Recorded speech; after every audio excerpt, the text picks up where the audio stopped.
இயேசு உங்களை நேசிக்கிறார். இந்த நாள் வேதாகம தியானத்திற்கு உங்களை அன்புடன் அழைக்கிறேன்.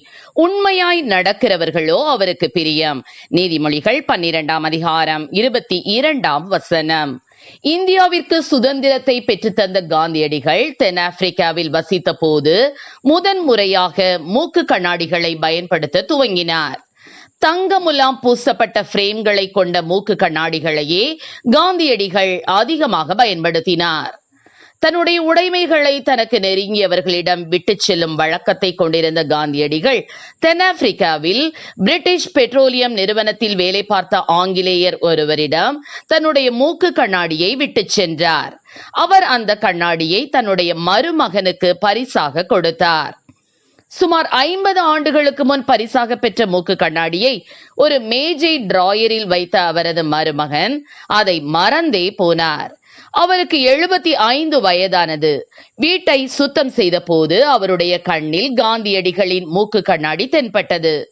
இங்கிலாந்தில் ஒரு ஏல நிறுவனத்திற்கு மூக்கு கண்ணாடியை கொண்டு வந்து கொடுத்து, யாராவது இதை கேட்டால் ஏலம் விடுங்கள், எதற்கும் பயன்படாவிட்டால் தூக்கி போடுங்கள் என்று அவர் சொன்னார். காந்தியடிகளின் மூக்கு கண்ணாடி ஏலம் விடப்பட்டது. இந்தியா, ரஷ்யா, அமெரிக்கா, கனடா என்று பல நாடுகளைச் சேர்ந்தவர்கள் போட்டி போட்டுக்கொண்டு ஏலம் கேட்டனர். கடைசியில் அது இந்திய மதிப்பில் 2,55 லட்சம் ரூபாய்க்கு ஏலத்தில் விற்பனையானது. அந்த ஏல நிறுவனத்தில் அதிக தொகைக்கு ஏலம் விடப்பட்ட பொருள் என்ற பெருமையை அது பெற்றதுமல்லாமல் தூக்கி போடு என்று சொன்னவரின் வாழ்க்கையையும் அது மாற்றிவிட்டது.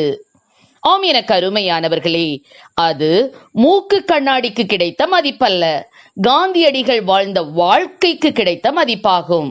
வேதாகமத்தில் இருந்து அகிம்சை என்ற கொள்கையை கற்றுக்கொண்டு அதை செயல்படுத்தினார் மகாத்மா காந்தியடிகள். எங்கோ இருந்த நம்மை, தூக்கி எறியப்பட்ட நம்மை, ஒன்றுக்கும் உதவாத நம்மை, குப்பையிலும் புழுதியிலும் கிடந்த நம்மை, ஆகாதென்று தள்ளப்பட்ட நம்மையும் கூட இயேசு தேடி வந்தார். அவர் சிறியவனை புழுதியிலிருந்து எடுத்து எளியவனை குப்பையிலிருந்து உயர்த்துகிறார். அவர்களை பிரபுக்களோடு உட்காரவும் மகிமையுள்ள சிங்காசனத்தை சுதந்தரிக்கவும் பண்ணுகிறார். மட்டுமல்ல, எபேசியர் 2ஆம் அதிகாரம் 6 மற்றும் 7ஆம் வசனங்களின்படி கிறிஸ்து இயேசுவுக்குள் அவர் நம்மிடத்தில் வைத்த தயவினாலே தம்முடைய கிருபையின் மகா மேன்மையான ஐஸ்வர்யத்தை வரும் காலங்களில் விளங்கச் செய்வதற்காக கிறிஸ்து இயேசுவுக்குள் நம்மை அவரோடு கூட எழுப்பி உன்னதங்களிலே அவரோட கூட உட்காரவும் செய்தார் என வாசிக்கிறோம். அவருடன் உட்காருவது எவ்வளவு நம்ப முடியாத மரியாதை!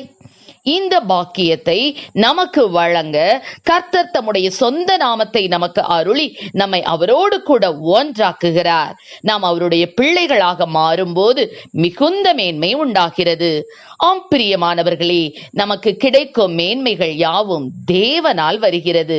நம்மிலே எந்த தகுதியும் இல்லை, ஆனால் தகுதிப்படுத்தி உயர்த்துகிறவர் கர்த்தரே.